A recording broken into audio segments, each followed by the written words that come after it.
Du hast den Wasserhahn aufgedreht. Nichts kam. Nur ein leeres Geräusch. Und in diesem Moment hast du verstanden, Strom ist nicht nur für Lampen. Auch Wasser fließt mit Strom. Ich bin der Krisenwolf. Ich bin in Berlin. Und heute erzähle ich dir vom am meisten übersehenen Überlebensthema. Wasser. Denn Menschen können ein paar Tage ohne Strom leben, aber ohne Wasser 3 Tage. January 2026. Berlin. Eine Kabelbrücke in der Nähe von Solberg wurde in Brand gesteckt. 45.000 Haushalte waren plötzlich ohne Strom. 20.000 davon lebten volle 5 Tage ohne Strom. Und bei den meisten fiel auch das Wasser aus. In Berlin. Im Jahr 2026. Das war kein Einzelfall. Im September 2025 wurden im Berliner Stadtteil Johannisthal 2 Hochspannungsmasten in Brand gesteckt. 50.000 Haushalte waren betroffen. Die Reparatur dauerte 60 Stunden. 2 Ereignisse, ein paar Monate auseinander, in derselben Stadt. Das ist kein Zufall, das ist ein Signal. Was hat Wasser mit Strom zu tun? Alles. Die Generation, die in der Türkei aufgewachsen ist, weiß das gut. Wasser kommt mit Strom. In Deutschland hat darüber kaum jemand nachgedacht. Weil ich beides in mir trage, sehe ich diese Gefahr mit 2 Augen. Das Wasserverteilungssystem in Deutschland funktioniert ohne Pumpen nicht. Wasser wird aus der Quelle entnommen, aufbereitet, gepumpt, ins Netz gegeben. Jedes Glied dieser Kette braucht Strom. Wenn der Strom ausfällt, hält diese Kette an. Aber lass mich auch das sagen. Deutschlands Wasserinfrastruktur ist wirklich gut vorbereitet. Große Wasserwerke haben Notstromgeneratoren. Bei kurzen Ausfällen, also bis zu ein paar Stunden, läuft die Wasserversorgung weitgehend weiter. Das entscheidende Wort hier ist aber weitgehend, nicht für jeden. Wenn du in höheren Stockwerken wohnst, ist das Risiko viel größer. Denn Wasser wird in obere Etagen gepumpt. Wenn der Strom weg ist, stoppt die Pumpe. Und wenn du im 5. Stock wohnst, kommt vielleicht kein Tropfen aus dem Hahn. Während die Leute unten Wasser haben, hast du keins. Im Blackout kann nur 89% des Netzes über Pumpendruck versorgt werden. Die restlichen 11% bleiben völlig ohne Wasser. Mehr als einer von 10 Menschen in Deutschland ist gefährdet. Das ist keine kleine Zahl. Denk auch daran, kleine lokale Wasserverteilungspunkte, also solche, die weniger als 500 Menschen versorgen. Für die gibt es offiziell nicht einmal Notstromgeneratoren. Offiziell. Die sind auf sich allein gestellt. Und das Wasser in den Leitungen? Auch wenn kein Wasser aus dem Hahn kommt, bleibt theoretisch noch etwas in den Rohren. Aber laut Warnung des Umweltbundesamts, Wasser, das länger als 4 Stunden in Rohren stillsteht, gilt nicht mehr als sicher. Bakterielle Kontamination beginnt. Es hört auf, Trinkwasser zu sein. Das bedeutet, wenn der Strom länger als 4 Stunden ausfällt, ist selbst das Wasser in den Rohren verdächtig. Bevor du es benutzt, musst du das System gründlich durchspülen. Und wenn du keinen Wasservorrat hast, gerätst du wirklich in Schwierigkeiten. 4 Stunden. Das ist alles. Jetzt erzähle ich dir ein Umfrageergebnis.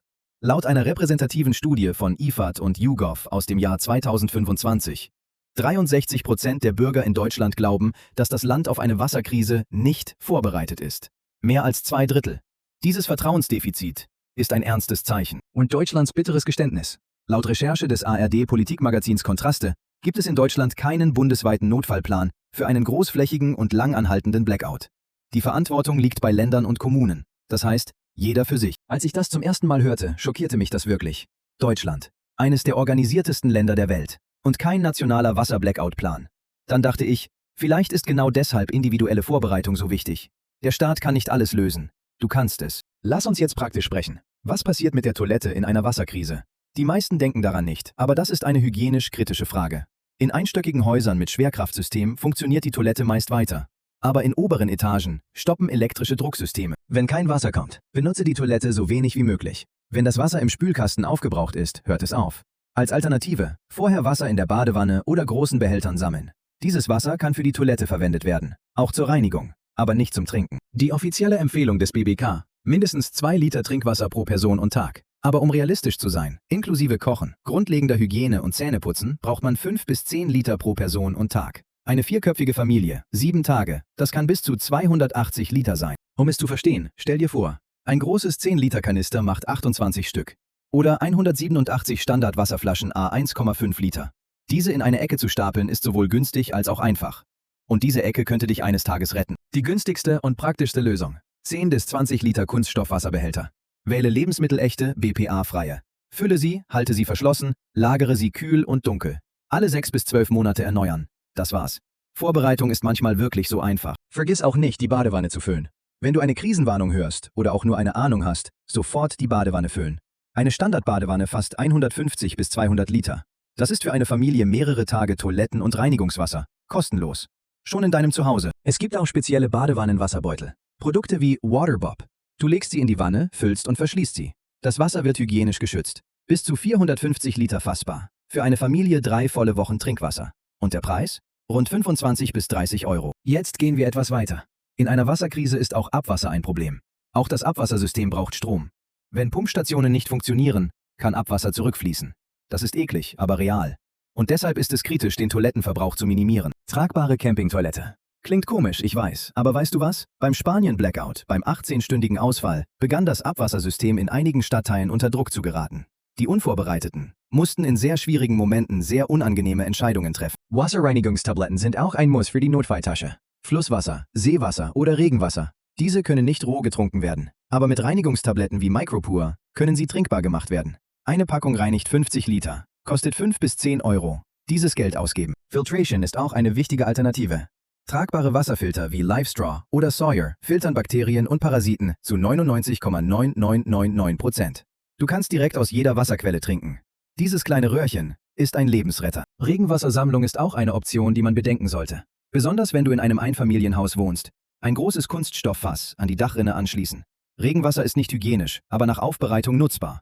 Und in Berlin mangelt es nie an Regen. Was, wenn du in einer Wohnung lebst? Keine Sorge. Du kannst auf dem Balkon oder Fenster eine einfache Regenwassersammelvorrichtung aufbauen oder dich mit Nachbarn organisieren. 6 Wohnungen, 6 Kanister à 20 Liter, 120 Liter gemeinsamer Wasservorrat. Gemeinschaftsstärke kommt auch hier ins Spiel. Wo solltest du deinen Wasservorrat lagern? Kühl, dunkel, kein Sonnenlicht. Sonnenlicht kann Bakterienwachstum in Kunststoffbehältern beschleunigen. Keller, Abstellraum, Garage, ideal. Aber Balkon oder Küchenschrank geht auch. Warte nicht auf das Perfekte, fang heute an. Lass mich dir jetzt einen echten Berliner Fall erzählen. Köpenick, 2019. Damals der größte langanhaltende Ausfall Berlins. 30.000 Haushalte, mehr als einen Tag ohne Strom. Und in vielen Haushalten fiel auch das Wasser aus. Menschen gingen auf die Straße, liefen nach Flaschen. Niemand war vorbereitet. Was sagte nach diesem Ereignis Hardy Häusler, der Katastrophenschutzbeauftragte des Berliner Roten Kreuzes? Berlins Notfallkapazität ist unzureichend. Kommunikation und Koordination zwischen den Führungsstäben müssen verbessert werden. Das wurde 2019 gesagt. Und 2026 gibt es noch dieselben Probleme. Das lehrte mich. Das System verbessert sich, aber langsam. Und Krisen kommen schnell. Was sollen wir Einzelne tun, die in dieser Lücke leben? Auf die Fertigstellung des Systems warten oder unsere eigene Brücke bauen? Die Antwort ist klar. Lass mich dir das jetzt mit einer Zeichnung erklären. Stell dir vor, Berlins Wasserinfrastruktur ist wie ein großer Baum. Die Wurzeln sind Wasserquellen, der Stamm sind die Wasserwerke, die Äste sind die Netzrohre, die Blätter sind die Häuser. Wenn der Strom ausfällt, stoppt die Pumpe an der Wurzel. Aber das Wasser in den großen Ästen fließt noch eine Weile. In den kleinen Ästen trocknet es zuerst. Und du bist eines der Blätter an diesem kleinen Ast. Vielleicht hast du Glück und bist an einem breiten Ast. Vielleicht nicht. Das im Voraus zu wissen, ist einer der wichtigsten Vorbereitungsschritte. Gab es in deinem Viertel schon Wasserausfälle? Sprich mit dem Nachbarn. Frag den Hausverwalter. Wissen ist Macht. Jetzt kommen wir zur Wasserhygiene. Was tust du, wenn deine Wasserquellen in einer Krise unsicher werden? Kochen. Wasser kochen ist immer noch die zuverlässigste Methode. Wasser, das 1 Minute bei kleiner Hitze kocht, ist von Bakterien befreit. Aber dafür brauchst du eine Energiequelle.